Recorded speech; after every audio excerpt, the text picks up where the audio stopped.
Good morning. पाठ चल रहा है पादप श्वसन और इस लेक्चर में बात करेंगे एक बहुत इम्पॉर्टेंट टॉपिक की ETS और ETC, इलेक्ट्रॉन परिवहन तंत्र, इलेक्ट्रॉन परिवहन श्रृंखला। ये बहुत महत्वपूर्ण हिस्सा है श्वसन का। वो पादप श्वसन है या प्राणी श्वसन, दोनों में से जिसकी भी बात करें एक इम्पॉर्टेंट पार्ट है उसका।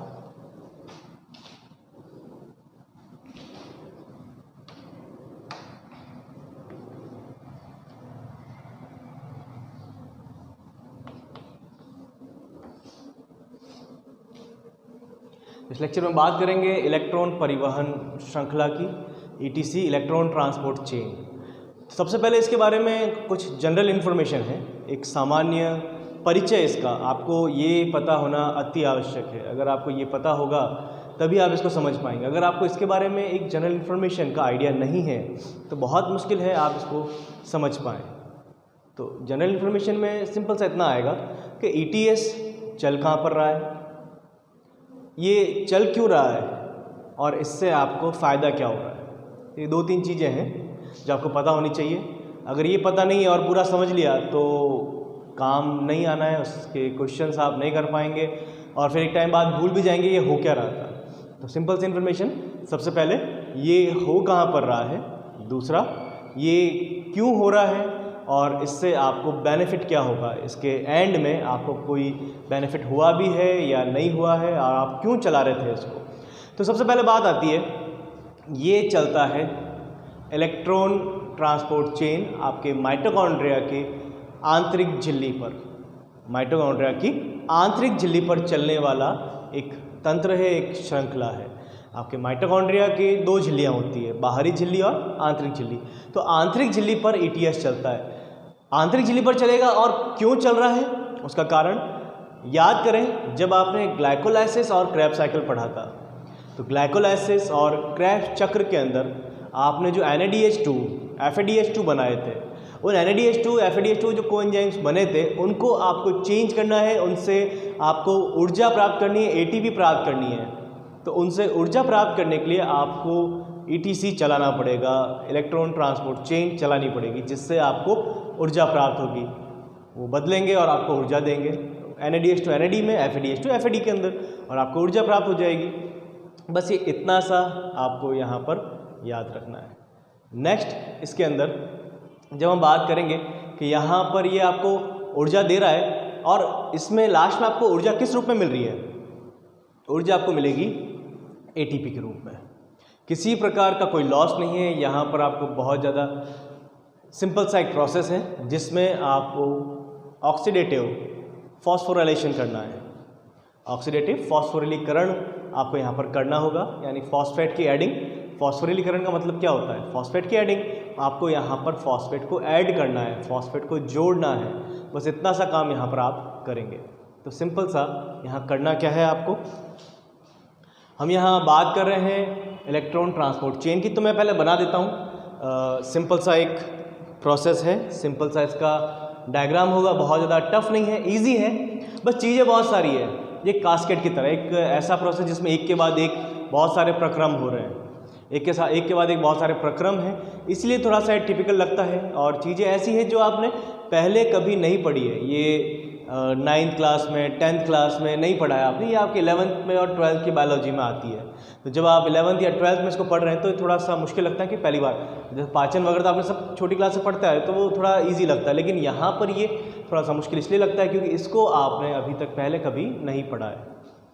तो बना लेते हैं इसको। सिंपल सा एक प्रोसेस है।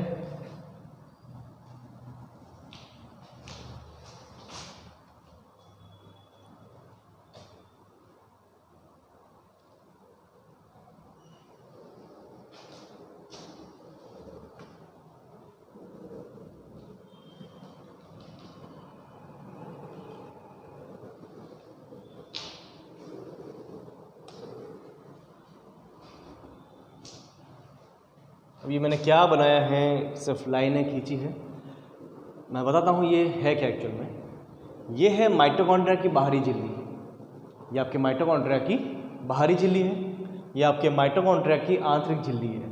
मैंने डबल बनाया है, मोटा है, आप इसको इस तरह मान सकते हैं। पूरी इतनी बड़ी जो है ये माइटोकॉन्ड्रिया की आंतरिक झिल्ली है, ये माइटोकॉन्ड्रिया की बाहरी झिल्ली है। तो माइटोकॉन्ड्रिया एक दोहरी झिल्ली कोशिकांग है। इसके अंदर बाहर वाली झिल्ली बहुत ज़्यादा यूज़फुल नहीं होती है, बाहर वाली झिल्ली बहुत ज़्यादा यूज़फुल नहीं होती, बहुत ज़्यादा काम की नहीं होती है। जो मेन सबसे इम्पॉर्टेंट जो सारे फंक्शन कर रही है वो इसकी आंतरिक झिल्ली है।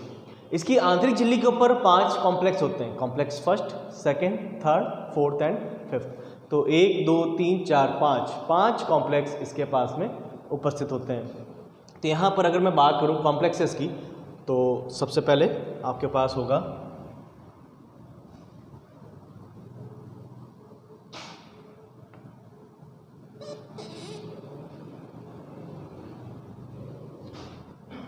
Complex first. तो यहाँ पर आपके पास में कॉम्प्लेक्स फर्स्ट है,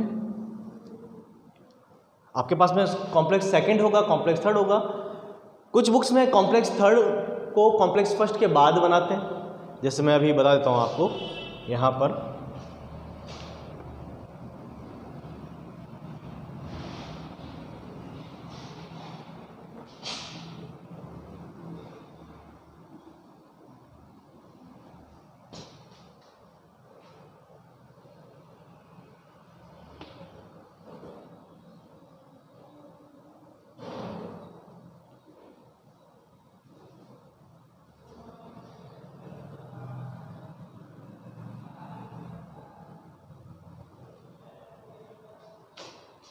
तो यहाँ पर आपके पास में complex first, complex second, complex third, complex fourth और सबसे एंड में आपके पास में है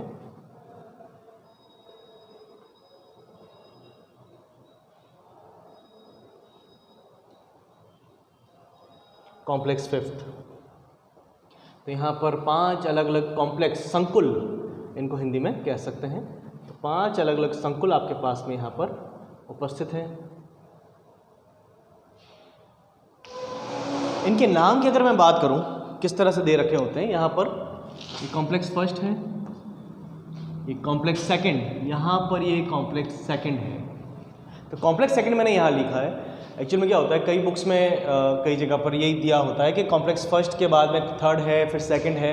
एक्चुअल में कॉम्प्लेक्स थर्ड को ये मानते हैं वो फर्स्ट और सेकंड से घिरा हुआ होता है, ये माना जाता है कॉम्प्लेक्स थर्ड फर्स्ट और सेकंड से घिरा हुआ होता है, इसीलिए सेकंड को बाद में और थर्ड को पहले लिखते हैं। और कई बार समझाने के लिए फर्स्ट सेकंड थर्ड लाइन से लिख देते हैं, तो कोई बात उसमें ऐसा नहीं है क्योंकि प्रॉब्लमेटिक कंडीशन है। आपको जैसा मिले आप उसको समझ सकते हैं और याद रख सकते हैं, आपकी बुक में जैसा हो आप उसको पढ़ सकते हैं और वैसा ही एग्जाम में लिख सकते हैं। बस आप कॉन्सेप्ट समझें इसमें हो क्या रहा है। सेकेंड, उसके बाद में कॉम्प्लेक्स थर्ड,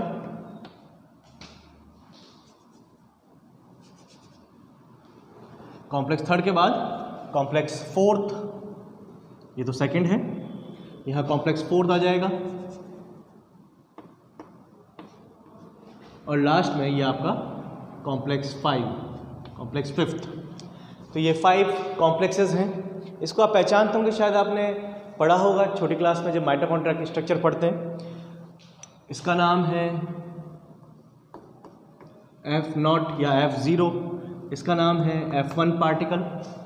ये जो गोल दिख रहा है ये F1 है और जो ये लंबा दिख रहा है इसका पार्ट ये F0 या F0 कहलाता है। इसको F1 कहते हैं, ये F1 है और ये F0 या F0। आप ऐसे याद मत रखना कि गोल गोल दिख रहा है तो ये F0 हो जाएगा, ऐसा नहीं है। चलें आगे बात करते हैं। यहाँ पर अब हो क्या रहा है, ये कहाँ पर है, ये माइटोकॉन्ड्रिया की आंतरिक झिल्ली पर है, ये माइटोकॉन्ड्रिया की बाहरी झिल्ली है। अब कैसे, आपने माइटोकॉन्ड्रिया देखा है लेकिन ऐसा माइटोकॉन्ड्रिया नहीं देखा है, आपने देखा है ऐसा माइटोकॉन्ड्रिया।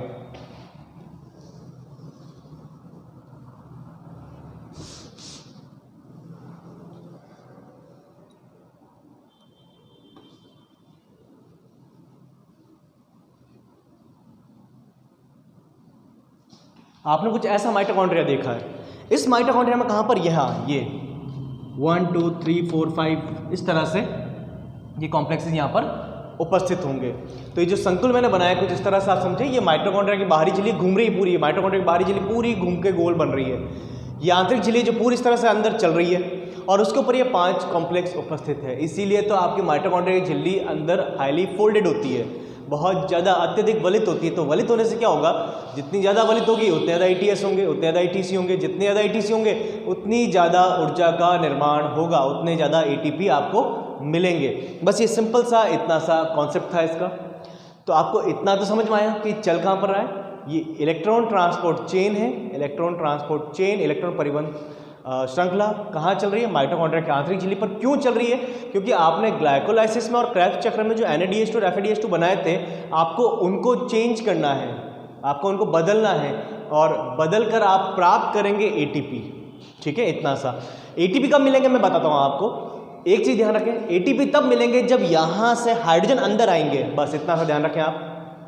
ATP कब मिलेंगे, जब इससे, इसका नाम है ATP सिंथेटेज। सिंथेटेज यानी सिंथेसिस करने वाला।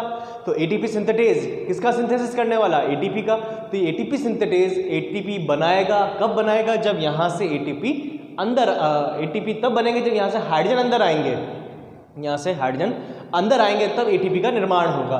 तो आपको हाइड्रोजन अंदर लाने, लेकिन यहाँ पर अभी हाइड्रोजन है ही नहीं, बिल्कुल हाइड्रोजन नहीं है यहाँ पर प्रोटॉन्स या हाइड्रोजन अगर मैं कहूँ तो वो बिल्कुल भी नहीं है। तो आपको पहले यहाँ पर हाइड्रोजन भेजने होंगे। हाइड्रोजन है माइटोकॉन्ड्रिया के मैट्रिक्स में, माइटोकॉन्ड्रिया का ये मैट्रिक्स है। मैं नाम लिख देता हूँ इनके। ये तो है आपके माइटोकॉन्ड्रिया की बाहरी झिल्ली, ये है आपके माइटोकॉन्ड्रिया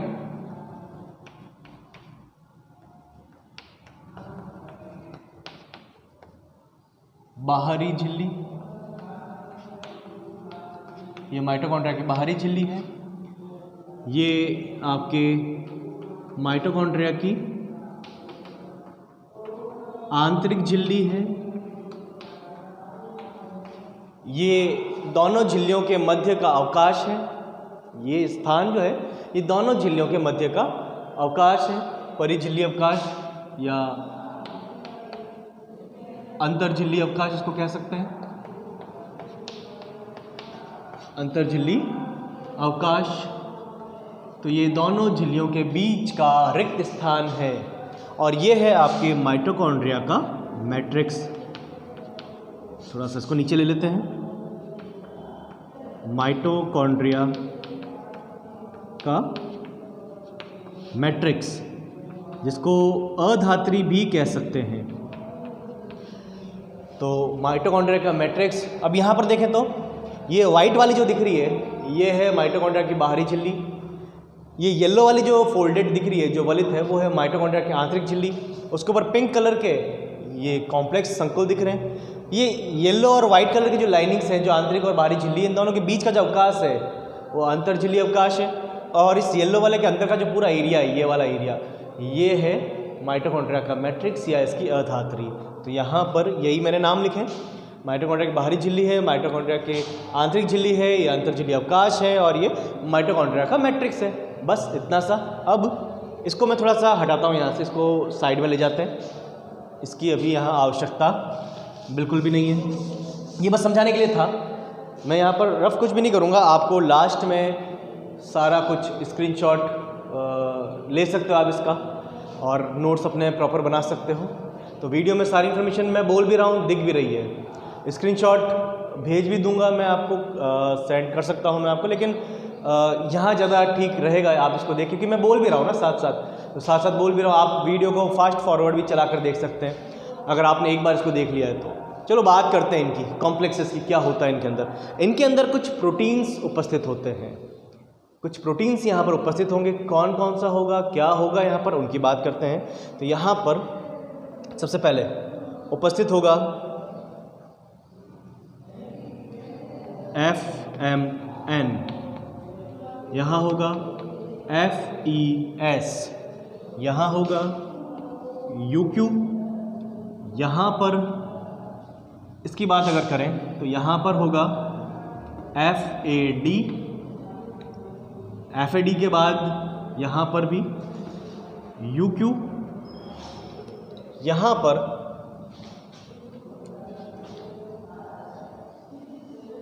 साइटोक्रोम B, यहाँ पर साइटोक्रोम C1, बीच में आप FES को भी ले सकते हो। यहाँ पर होगा साइटोक्रोम C, यहाँ पर copper, cytochrome A, cytochrome A3 और यहाँ पर भी कॉपर। तो ये सब यहाँ पर, अब ये है क्या इनके नाम, ferrous sulphur protein, FMN flavin mononucleotide, इसका पूरा नाम फ्लेविन मोनोन्यूक्लियोटाइड। इसी तरह से FAD का पूरा नाम फ्लेविन एडेनिन डाइन्यूक्लियोटाइड, इसका पूरा नाम फ्लेविन एडेनिन डाइन्यूक्लियोटाइड, आप याद रखें। UQ यूबिक्विनोन, cytochrome B, cytochrome C1, cytochrome C, ये कॉपर दो कॉपर सेंटर होते हैं कॉम्प्लेक्स 4 के अंदर, 2 कॉपर सेंटर्स प्रेजेंट होते हैं, 2 कॉपर सेंटर प्रेजेंट होते हैं। यहाँ पर साइटोक्रोम A और साइटोक्रोम A3 यहाँ पर उपस्थित होता है। तो आपको इलेक्ट्रॉन का परिवहन करना है, तो इलेक्ट्रॉन का परिवहन इसी से होगा। यही वो सब है जो इलेक्ट्रॉन को लेंगे और उसको आगे देंगे, एक से लेकर आगे ट्रांसफ़र करने का जो काम है इलेक्ट्रॉन का, वो इन्हीं सब का है।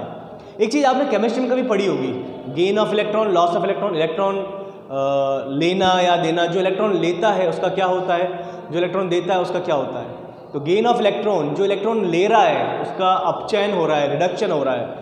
जो इलेक्ट्रॉन छोड़ रहा है उसको रिलीज़ कर रहा है, लॉस ऑफ इलेक्ट्रॉन, इलेक्ट्रॉन की हानि करने वाला, उसका ऑक्सीकरण होता है, ऑक्सीडेशन होता है।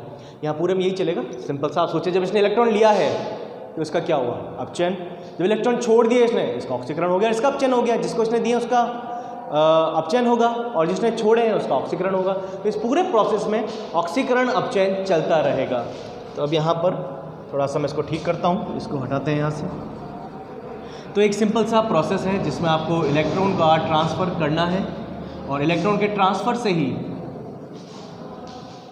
इलेक्ट्रॉन हायर एनर्जी लेवल से लोअर एनर्जी लेवल की तरफ जा रहे हैं, उच्च ऊर्जा स्तर से निम्न ऊर्जा स्तर की तरफ जा रहे हैं। देखो यहाँ मैं जितनी चीज़ें बोल रहा हूँ सारी आपको याद रखनी है और सारे अपने नोट्स में आप लिख सकते हैं।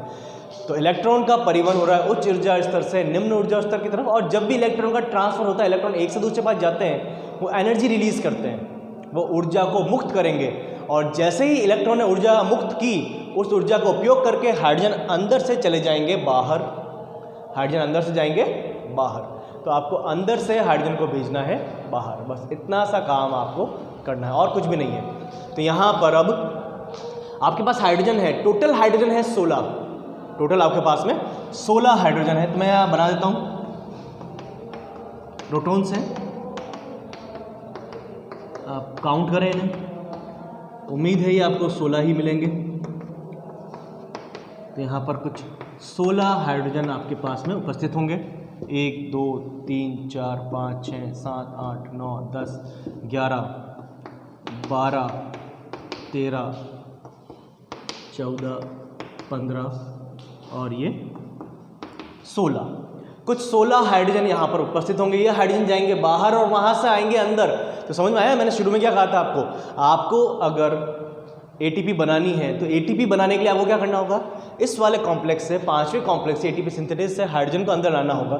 जब हाइड्रोजन अंदर आएंगे तो ATP बनेगी, और हाइड्रोजन अंदर आएंगे कहाँ से, यहाँ से। यहाँ हाइड्रोजन है ही नहीं, तो आपको पहले हाइड्रोजन यहाँ भेजने पड़ेंगे। तो यहाँ हाइड्रोजन जब भेजोगे तो उसके लिए हाइड्रोजन आएंगे कहाँ से, माइटोकॉन्ड्रिया की मैट्रिक्स से। तो कितने हाइड्रोजन है ये समझ में आया, 16 हाइड्रोजन है जिनको आपको माइटोकॉन्ड्रिया की मैट्रिक्स से भेजना है इस स्पेस के अंदर, इस अवकाश के अंदर, दोनों झिल्लियों के बीच में। और वहाँ से अब ये अंदर एंटर करेंगे, अंदर प्रवेश करेंगे, और जब वो अंदर एंटर करेंगे, प्रवेश करेंगे, तो उससे निर्माण होगा ATP का। ATP सिंथेटिक एंजाइम ATP का निर्माण करेगा। अब देखते हैं क्या होता है। आपके पास में आप याद करें, आपने जब ग्लाइकोलाइसिस चलाया था, आपने जब क्रेब्स चक्र चलाया था, तो उसमें आपको NADH2 और FADH2 मिले थे। वहाँ आपको NADH2 भी प्राप्त हुए थे, आपको वहाँ पर FADH2 भी प्राप्त हुए थे। तो NADH2 को NAD में कन्वर्ट करने वाला एंजाइम डिहाइड्रोजनेज यहाँ पर अब होगा ये कि आपके पास में है NADH2 और इससे बन जाएगा NAD।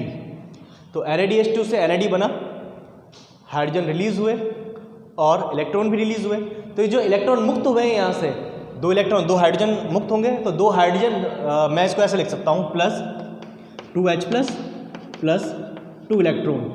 ठीक है, मैं इसको इस तरह से लिख सकता हूँ। तो यहाँ पर जो 2 इलेक्ट्रॉन हैं, ये इलेक्ट्रॉन जाएंगे इसके पास में, तो इलेक्ट्रॉन चले गए यहाँ पर, ये 2 इलेक्ट्रॉन इसको मिल गए, ये 2 इलेक्ट्रॉन इसको मिले। तो ये 2 इलेक्ट्रॉन जब इसको मिले तो यहाँ पर इसका हुआ है अपचयन, इसका हुआ है ऑक्सीकरण। जिससे इलेक्ट्रॉन निकले हैं उसका ऑक्सीकरण हुआ है, जिसको इलेक्ट्रॉन मिले हैं उसका अपचयन हुआ है। यहाँ से इलेक्ट्रॉन का ट्रांसफर होगा इसके पास में, ये 2 इलेक्ट्रॉन यहाँ गए, इसका अपचयन हो गया, इसका ऑक्सीकरण। यही तो मैंने कहा था, इस पूरे प्रोसेस में ऑक्सीकरण और अपचयन ही चलता रहेगा। ये इलेक्ट्रॉन यहाँ से गए इसके पास, 2 इलेक्ट्रॉन यहाँ आ जाएंगे। यूबिक्विनोन निर्माण करता है UqH2 का, ये यहाँ पर UqH2 का भी निर्माण करता है। ये UqH2, ये हाइड्रोजन बाद में बाहर चला जाएगा, लेकिन ये UqH2 का निर्माण एक बार करता है। तो अब यहाँ से इलेक्ट्रॉन जाएंगे साइटोक्रोम B के पास में, ये 2 इलेक्ट्रॉन यहाँ चले गए। यहाँ से जाएंगे फेरस सल्फर के पास, आयरन सल्फर के पास, यहाँ से गए साइटोक्रोम C1 के पास, तो ये इलेक्ट्रॉन अब चले गए साइटोक्रोम C1 के पास, इसको इलेक्ट्रॉन मिल गए। ये इलेक्ट्रॉन यहाँ से निकल कर जाएंगे साइटोक्रोम C के पास में, ये इलेक्ट्रॉन यहाँ से चलकर गए साइटोक्रोम C के पास। साइटोक्रोम C उपस्थित होता है माइटोकॉन्ड्रिया की आंतरिक झिल्ली के बाहरी भाग पर। याद रखें आप इसको, जो आपका साइटोक्रोम C है ये कहाँ पर, ये इंपॉर्टेंट है थोड़ा सा। क्यों इंपॉर्टेंट है? क्योंकि ये उपस्थित कहाँ पर है, ये उपस्थित है माइटोकॉन्ड्रिया के आंतरिक झिल्ली पर ही है, लेकिन उसकी बाहरी सतह पर उपस्थित होता है, बाहर की तरफ उपस्थित, आंतरिक झिल्ली की भी बाहर की तरफ, इसलिए मैंने यहाँ बनाया। और ये एक मूवेबल प्रोटीन होता है, ये मूवेबल होता है, ये गमनशील होता है, ये चलता है, यहाँ से चलकर यहाँ इसके पास आएगा, यहाँ से चलकर इसके पास आया, और इलेक्ट्रॉन तो इसी के पास है, ये 2 इलेक्ट्रॉन इसी के पास हैं। ये 2 इलेक्ट्रॉन अब यहाँ से चले जाएंगे इस कॉपर के पास, यहाँ पर इसके पास, यहाँ इसके पास, ये इलेक्ट्रॉन का चलता रहेगा ट्रांसफ़र। और सबसे आखिर में, सबसे लास्ट में जो इलेक्ट्रॉन को लेगा वो है ऑक्सीजन, जो माइटोकॉन्ड्रिया के मैट्रिक्स में अंदर उपस्थित है। यहाँ उपस्थित है हाफ O2, यहाँ पर उपस्थित है हाफ O2। ये इलेक्ट्रॉन अब इसको मिलेंगे सबसे लास्ट, जो इलेक्ट्रॉन ले रहा है ये 2 इलेक्ट्रॉन को लेगा, प्लस 2H+, और निर्माण हो जाएगा H2O का। आप देखें, आप लोगों की केमिस्ट्री ज़्यादा अच्छी होगी, बैलेंस है रिएक्शन। 2 हाइड्रोजन यहाँ पर है, 2 हाइड्रोजन यहाँ पर है, 2 इलेक्ट्रॉन है, 2 इलेक्ट्रॉन, हाफ O2 है, तो हाफ O2 मतलब 1 ऑक्सीजन, यहाँ 1 ऑक्सीजन। तो ये सिंपल सा प्रोसेस है जिसमें आपने क्या किया है, यहाँ से इलेक्ट्रॉन को अंदर ट्रांसफ़र किया। और अब देखो एक चीज़ और, जब भी इलेक्ट्रॉन का ट्रांसफ़र हो रहा है हाइड्रोजन बाहर जा रहे हैं, मैंने यही कहा था आपको, जब भी इलेक्ट्रॉन का ट्रांसफ़र होगा, जब इलेक्ट्रॉन एक से दूसरी तरफ जा रहा है, एक ऊर्जा स्तर से दूसरे स्तर पर जा रहा है, एक से दूसरे के पास जा रहा है इलेक्ट्रॉन, तो इलेक्ट्रॉन की ऊर्जा मुक्त होती है, उस इलेक्ट्रॉन की मुक्त हुई ऊर्जा का उपयोग करके ये हाइड्रोजन जाएंगे बाहर। तो जो कॉम्प्लेक्स फर्स्ट है ये फिक्स है, आप याद रखें, जो कॉम्प्लेक्स फर्स्ट है यहाँ से टोटल 4 हाइड्रोजन बाहर जाते हैं। जो कॉम्प्लेक्स फर्स्ट है यहाँ से टोटल 4 हाइड्रोजन बाहर जाएंगे। तो मैं 4 हाइड्रोजन को यहाँ से बाहर भेज देता हूँ, इसको यहाँ से भेजते हैं।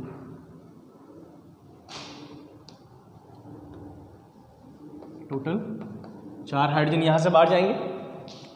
यहाँ इसकी बात करें तो कॉम्प्लेक्स थर्ड से भी 4 हाइड्रोजन बाहर जाते हैं, तो मैं यहाँ से भी 4 हाइड्रोजन को बाहर भेज देता हूँ।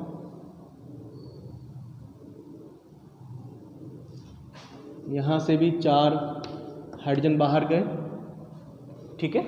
तो 4 हाइड्रोजन यहाँ से बाहर जाते हैं, 4 हाइड्रोजन यहाँ से बाहर जाते हैं, और 2 हाइड्रोजन जाते हैं यहाँ से बाहर। जो सेकंड कॉम्प्लेक्स है, जो संकुल सेकंड है, इससे हाइड्रोजन बाहर नहीं जाते, हाइड्रोजन जाएंगे यहाँ से बाहर। इसकी बात वैसे भी अभी नहीं की है, इसकी बात तो वैसे भी अभी की ही नहीं है, इसकी बात अब करेंगे। तो यहाँ से हाइड्रोजन जाएंगे बाहर, टोटल 2। तो 2 हाइड्रोजन यहाँ से बाहर गए हैं, तो आपके पास में हाइड्रोजन मिल गए 10। तो अभी मैंने ETS को चलाया है ओनली NaDH2 से, मैंने सिर्फ NaDH2 से इस ETS को चलाया है। तो NaDH2 जब मैं ETS से चलाऊंगा तो इलेक्ट्रॉन का ट्रांसफ़र हो रहा है, और टोटल हाइड्रोजन जो ट्रांसफ़र हो रहे हैं बाहर वो जा रहे हैं 10 हाइड्रोजन, 4 4 और 8 और 2 10। तो एक NaDH2 से जब आप NAD का निर्माण करते हैं या ATP का निर्माण कर रहे हैं तो उसमें टोटल 10 हाइड्रोजन बाहर जाएंगे। तो 10 हाइड्रोजन बाहर गए, ये 10 हाइड्रोजन अब यहाँ से अंदर आएंगे, ये 10 के 10 हाइड्रोजन यहाँ से अब अंदर आएंगे, लेकर आ जाओ अंदर इनको।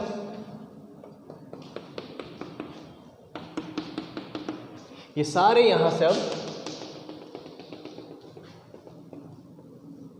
अंदर आएंगे। जब ये अंदर आएंगे तो यहाँ पर निर्माण होगा, पहले से उपस्थित है ADP प्लस PI और उससे निर्माण हो जाएगा ATP का। तो यहाँ पर आपने एडिनोसिन डाइफॉस्फेट प्लस अकार्बिक फॉस्फेट इनऑर्गेनिक फॉस्फेट से निर्माण किया है आपने ATP का, यानी कि आपने ADP में फॉस्फेट को जोड़ा है, ऐड किया है, तो ये फॉस्फोरिलीकरण हुआ। ये एक ऑक्सीडेटिव फॉस्फोरिलीकरण है, ये एक ऑक्सीडेटिव फॉस्फोराइलेशन है, ये पूरा प्रोसेस ऑक्सीडेटिव फॉस्फोराइलेशन है। तो ये सिंपल सा प्रोसेस था जिसमें हमने बात की है ATS के अंदर इलेक्ट्रॉन ट्रांसपोर्ट चेन चल कैसे रही है। अभी FADH2 की बात नहीं की है, अभी FADH2 की बात नहीं की है। आप याद करें, आप जब क्रेब्स चक्र चलाते हैं तो क्रेब्स चक्र के अंदर क्या होता है, क्रेब्स चक्र के अंदर सिट्रिक एसिड बनता है, सिट्रिक एसिड के बाद में cis aconitic acid, isocitric acid, alpha ketoglutaric acid, उससे पहले ऑक्सोलोसक्सिनिक एसिड, फिर अल्फा कीटोग्लूटारिक एसिड, उसके बाद में सक्सिनाइल कोएंजाइम A, सक्सिनेट और उसके बाद में फ्यूमरेट। तो सक्सिनेट से जब फ्यूमरेट बनता है तो आप याद करें, सक्सिनेट से फ्यूमरेट बनते समय निर्माण होता है FADH2 का। जब सक्सिनेट से फ्यूमरेट बनता है तब निर्माण होता है FADH2 का। उस FADH2 को ही आपको तोड़ना है डिहाइड्रोजनेज एंजाइम। यहाँ पर मैंने नहीं लिखा है, मैं लिख सकता हूँ। जो एंजाइम होगा वो होगा डिहाइड्रोजिनेज।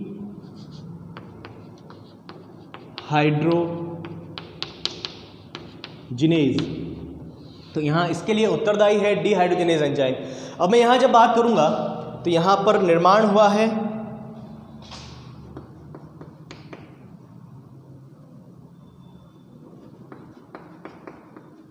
सक्सिनिक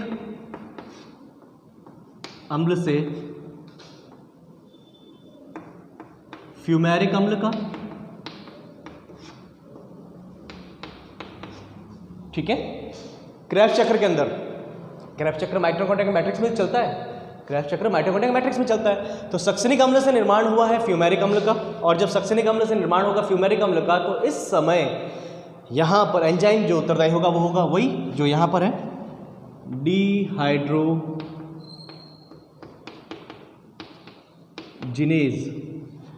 तो ये डिहाइड्रोजिनेज एंजाइम यहाँ इसके लिए उत्तरदायी है। अब यहाँ पर जैसे ये चेंज होगा, हाइड्रोजन रिलीज होगा, इलेक्ट्रॉन रिलीज होंगे। ये इलेक्ट्रॉन जाएंगे, जैसे यहाँ गए थे, ये इलेक्ट्रॉन इसके पास, ये इलेक्ट्रॉन गए इसके पास, इसने ले लिए 2 इलेक्ट्रॉन, इसका हो गया अपचयन, इसका हो गया ऑक्सीकरण, FADH2 का हो गया ऑक्सीकरण, FAD अपचयन। अब यहाँ पर ये इलेक्ट्रॉन यहाँ से जाएंगे इसके पास में, यूबिक्विनॉन के पास में 2 इलेक्ट्रॉन लिए यूबिक्विनॉन ने, यहाँ से इलेक्ट्रॉन जाएंगे यूबिक्विनॉन से। अब ध्यान से देखें, चलो मैं इसको थोड़ा सा चेंज करता हूँ यहाँ पर इसका,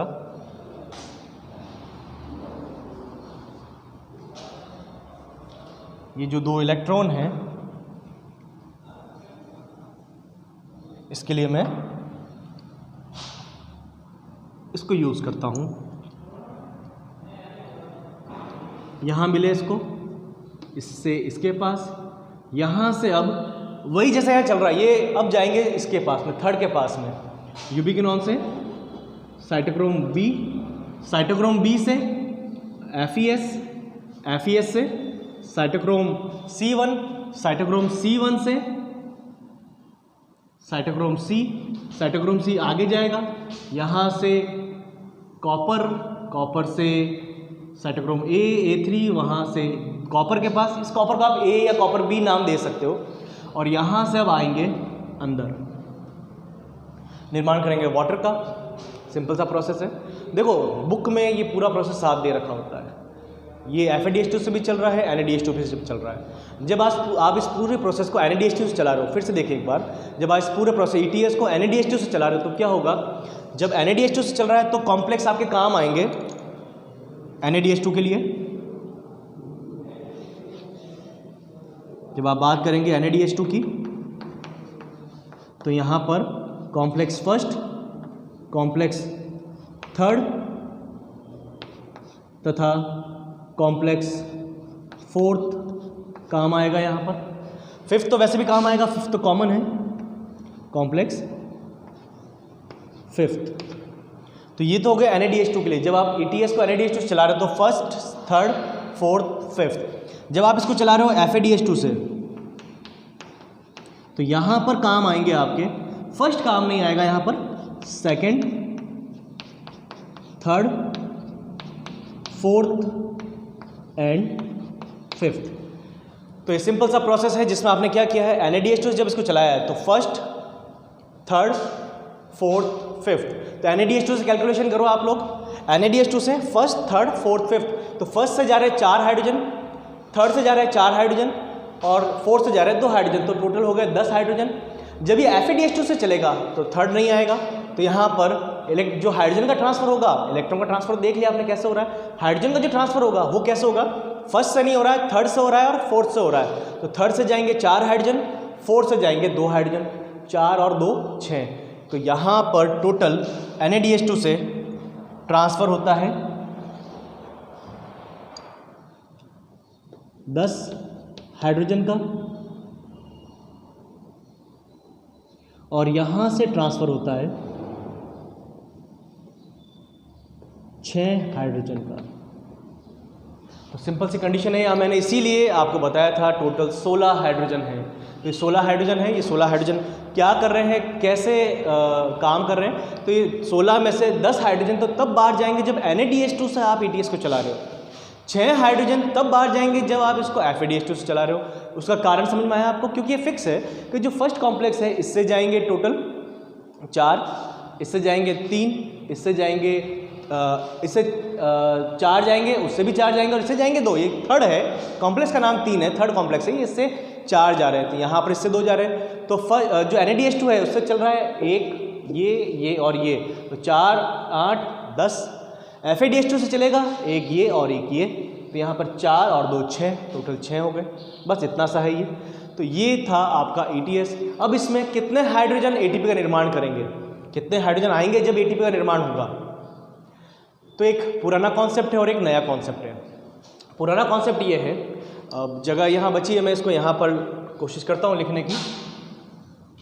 तो जो पुराना कॉन्सेप्ट है उसमें तो ये है कि 3 हाइड्रोजन जब अंदर आते हैं तो एक ATP का निर्माण होता है।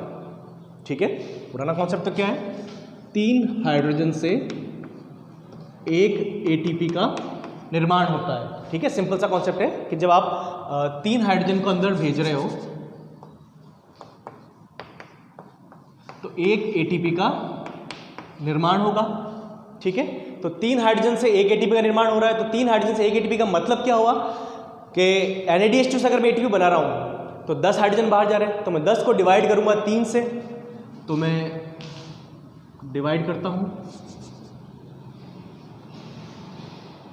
10 में भाग देता हूँ 3 का, तो मुझे मिल जाएगा 3.33।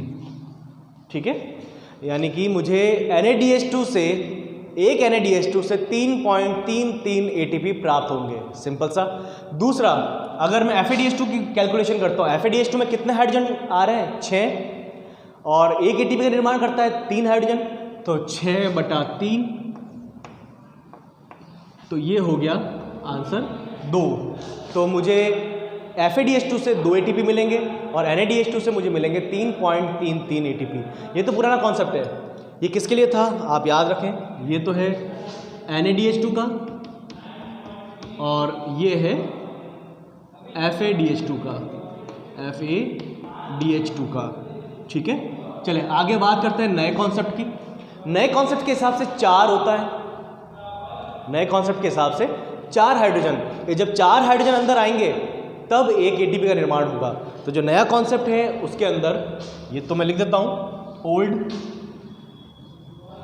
ये ओल्ड कॉन्सेप्ट है। जो न्यू कॉन्सेप्ट है उसके अंदर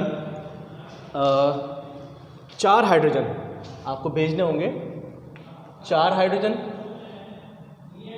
4H+, मैं इसको लिखूंगा, और निर्माण होगा एक ATP का।